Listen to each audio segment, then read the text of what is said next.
सासंग जी प्यार से कहिए। निरंकार जी। सासंग जी, हम गायक राहुल सूरदास राज आप लोगों के समक्ष एक निरंकारी भजन और रखने जा रहे हैं, जो त्रुटियां हो से क्षमा कीजिएगा।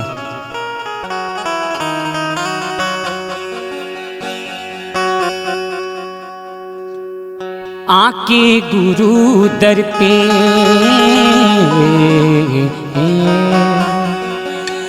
दादा सा गा मा पा रे गा मा पा धा मा पा धा मा पा मा गा रे गा सा नी धा। आके गुरु दर पे, आके गुरु दर पे सर को झुका ले, पाले पूरे राम रतन। आके गुरु दर पे सर को झुका ले, पाले पूरा राम रतन। ओ मन के भरम मिटा ले, ओ मन के भरम मिटा ले, के पाले पूरा राम रतन। आके गुरु दर पे सर को झुका ले, पाले पूरा राम रतन।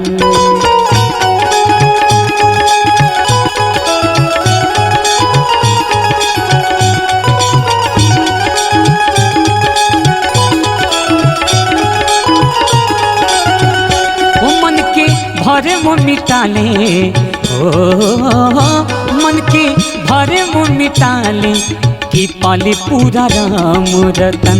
आके गुरु दर पे, आके गुरु दर पे सर को झुका ले, कि पाले पूरा राम रतन।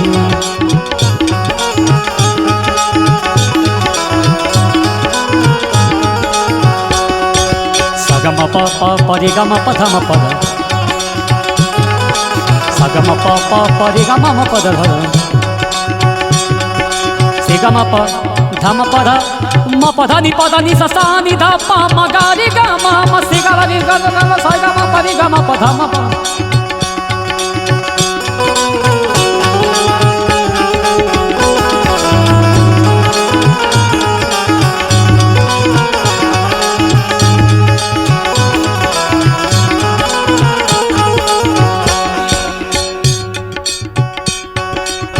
तेरे बिना जीना है क्या जीना,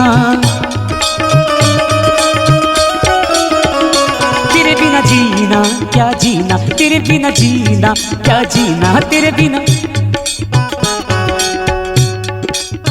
तेरे बिना भी क्या जी, तेरे बिना जीना है भी क्या जीना, तेरे बिना जीना है क्या जीना।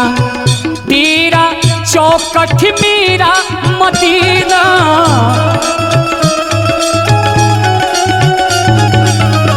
तेरा चौकठ मेरा मदीना।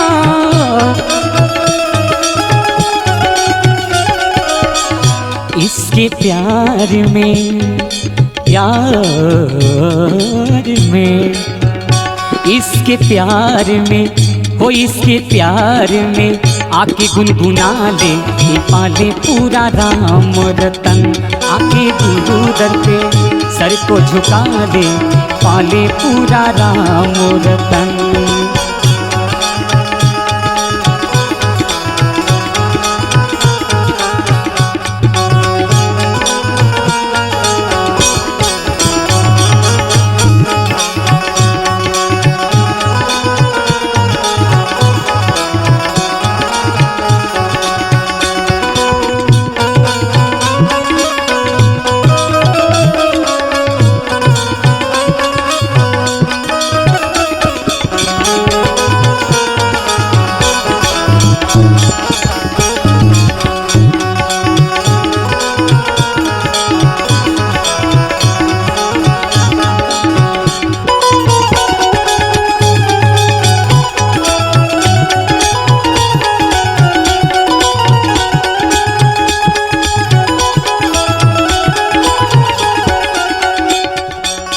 कभी गए कावा, कभी गए काशी, कभी गए कावा कावा, कभी गए कावा कावा।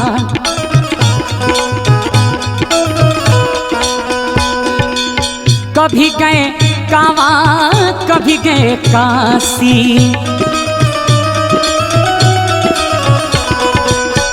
कहीं मिला ना मेरा विदासी,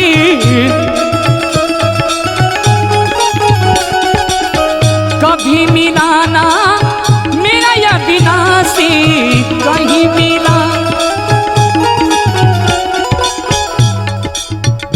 इसके सजदे में सजदे सजदे सजदे सजदे सजदे, वो इसके सजदे में, वो इसके सजदे में आके गुनगुना ले कि पाले पूरा राम रतन। इसके सजदे में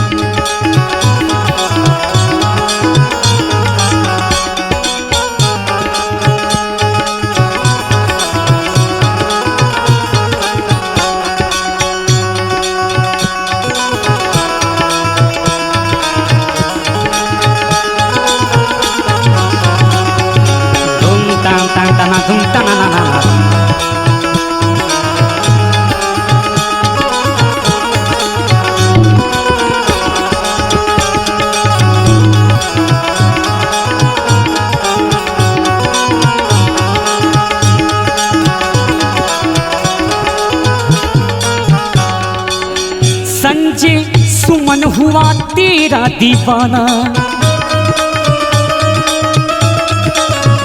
संजय सुमन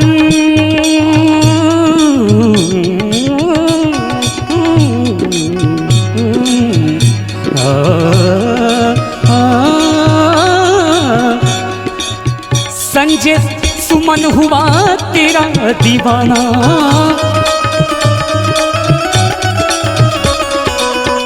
राहुल राज गाए तेरा ही गाना,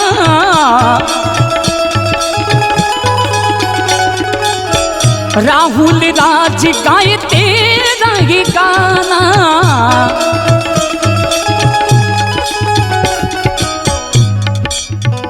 ओए अपने किस्मत को, ओए अपने किस्मत को आके चमका दे पाले पूरा राम रतन। अपने किस्मत को आके चमका दे पाले पूरा राम रतन। मन के भरम मिटा ले, हो मन के भरम मिटा ले कि पाले पूरा राम रतन। आके गुरु दर पे सर को झुका ले कि पाले पूरा राम रतन।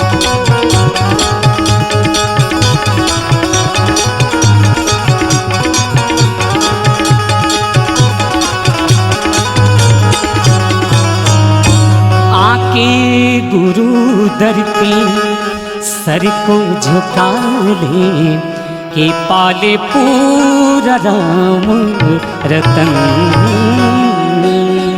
सत्संग जी प्यार से कहिए, ध्यान निरंकार जी।